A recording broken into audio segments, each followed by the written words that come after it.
வணக்கம். நம்ம இப்போ எக்ஸல்ல ஆல்ரெடி நம்ம இஃப் கண்டிஷன் பார்த்துட்டோம். இப்போ நம்ம நெஸ்டட் இஃப் கண்டிஷன் பார்க்க போறோம். நெஸ்டட் இஃப் ஃபார்முலா பார்க்க போறோம். இஃப் கண்டிஷனை ஒரு ப்ரீவியஸ் வீடியோல நம்ம போட்டாச்சு. ஒரு குயிக் ரெஃபரன்ஸா இஃப் கண்டிஷன் எப்படி ஒர்க் ஆகுதுன்னு நம்ம பார்த்துடலாம். இஃப் கண்டிஷன் எப்படி ஒர்க் ஆகுதுன்னா, ஒரே ஒரு கண்டிஷனை செக் பண்ணது லாஜிக்கல் டெஸ்ட். கண்டிஷனை செக் பண்ணது பாஸ் ஆர் ஃபெயில் கொடுக்கு. ஸோ ஆப்ரேட்டரை பற்றி நம்ம போன வீடியோவில் எக்ஸ்பிளைன் பண்ணோம். ஸோ ஆப்ரேட்டர் செக் பண்ணிட்டு அந்த கண்டிஷன் பாஸ் ஆனிச்சுன்னா அதோட true value, or condition failure ஆச்சுன்னா அதோட ஃபால்ஸ் வேல்யூவை நமக்கு என்னங்கிறத தருது. ஸோ இதான் இஃபோட இப்படிதான் ஒர்க் ஆகுது. நெஸ்டட் இஃப் யூஸ் பண்ணி நம்ம எப்படி கிரேடு ஸ்டூடெண்ட்டுக்கு அப்ளை பண்ணலாம் அப்படிங்கிறத பார்க்கலாம். இப்போ இஃப் இப்போ I3 காலத்தை நான் சூஸ் பண்ணிட்டேன். Greater than or equal to 90க்கு மேல இருக்கவங்க எல்லாருமே ஏ கிரேடுன்னு வச்சுக்கலாம். அடுத்து I3 காலத்தை சூஸ் பண்ணிட்டு greater than or equal to 80 இருந்தா B grade. I3 next I3 greater than equal to 70. அடுத்து greater than or equal to 60 இருந்தா C grade. Next I3 greater than equal to 50. 50க்கு மேல இருந்தா ஆல்ரெடி நம்ம 50க்கு மேல இருந்தா, ஏன்னா நம்ம ஃபெயில் 15 வச்சிருக்கோம். ஸோ அதனால அவங்களுக்கு எல்லாரையுமே நம்ம ஃபெயில்னு கன்சிடர் பண்ணிக்கலாம். சிக்கு மேல இருக்கவங்களுக்கு மட்டும் ரேங்க் கொடுத்துட்டு, இதுக்கு மேல 60க்கு அப்போ நம்ம கிரேட்டர் than யூஸ் பண்ண வேண்டாம். 60 மட்டும் யூஸ் பண்ணப்பதான் நம்ம இது பண்ணிக்கலாம்.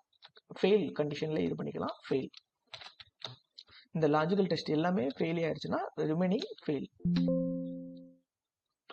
ஏதோ ஒவ்வொரு டைமும் நம்ம இஃப் கண்டிஷனை நெஸ்டட் இஃப் நம்ம போடாம இஃப்னு போட்டோம். ஸோ நெஸ்டட் இஃப்க்கு இஃப் எல்லா இதுலயும் இஃப் ஆட் பண்ணோம். இஃப்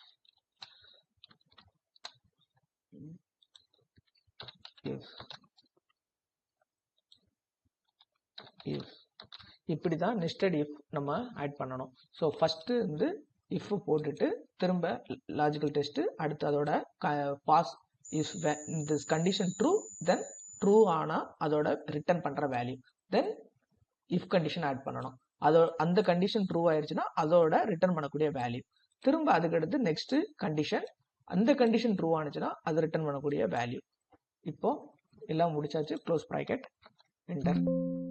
ஸோ எத்தனை இஃப் போட்டிருக்குமோ அத்தனை இஃப் போட்டு க்ளோஸ் பண்ணணும். அதை தான் இங்கே கேக்கு. ஸோ நான் இந்த ஆட்டோமேட்டிக்காக எக்ஸலே அதை கரெக்ட் பண்ணிக்கணும். இப்போ பாருங்க பி கிரேட் வந்துருச்சு. இப்போ நான் இதை ட்ராக் பண்ணிட்டேன். பார்த்தீங்கன்னா இந்த இடத்துல ஃபால்ஸ்னு வருது, ஃபெயில்னு வரல. காரணம் என்னன்னா, இந்த கண்டிஷன் லாஸ்ட் இதை செக் பண்ணிட்டு ஃபெயில்னு கொடுக்கு, பாஸ்ன்னு வர கண்டிஷனோட ரிசல்ட்டை கொடுக்கு. ஏன்னா இதுக்கப்புறம் இல்லை, நம்ம அதனால தான் ஃபெயில் ஃபங்க்ஷன் ஒர்க் ஆகலை.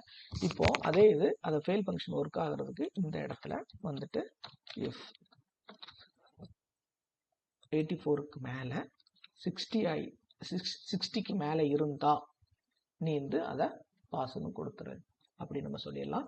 அது மட்டும் இல்லாமல் நம்ம ஒரு பெரிய தப்பு பண்ணியிருக்கோம். நல்லா பாருங்க, இந்த இடத்துல கரெக்டாக நம்ம இஃப் நெக்ஸ்டட் இஃப் ஃபங்க்ஷனை நம்ம கரெக்டாக யூஸ் பண்ணல. அதனால தான் 60லயே நமக்கு எரர் வந்திருக்கு. ஃபர்ஸ்ட் இந்த 2 மட்டும்தான் எக்ஸிக்யூட் ஆயிருக்கு, 70 எக்ஸிக்யூட் ஆகலை. இதோட வேல்யூவை சிக்கு எடுத்து காட்டிருச்சு. ஏன்னா இந்த இடத்துல நம்ம ரிட்டர்ன் பண்ற வேல்யூவை நம்ம கொடுக்கல. ஸோ இப்போ ரிட்டர்ன் பண்ற வேல்யூ இங்க 70க்கு மேல இருந்தா சி,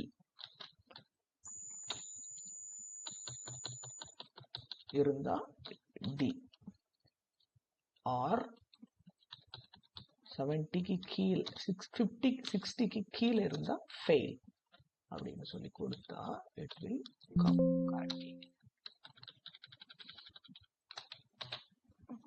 இப்போ வந்துருச்சா? கரெக்டா வந்துருச்சா பாருங்க.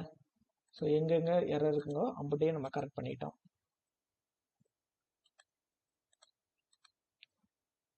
இப்போ எப்படி இஃப் கண்டிஷன் போடுறதுன்னு தெரிஞ்சிருச்சா? இஃப் கண்டிஷனுக்கும் நெஸ்டட் இஃப் கண்டிஷனுக்கும் என்ன வித்தியாசம் தெரிஞ்சா?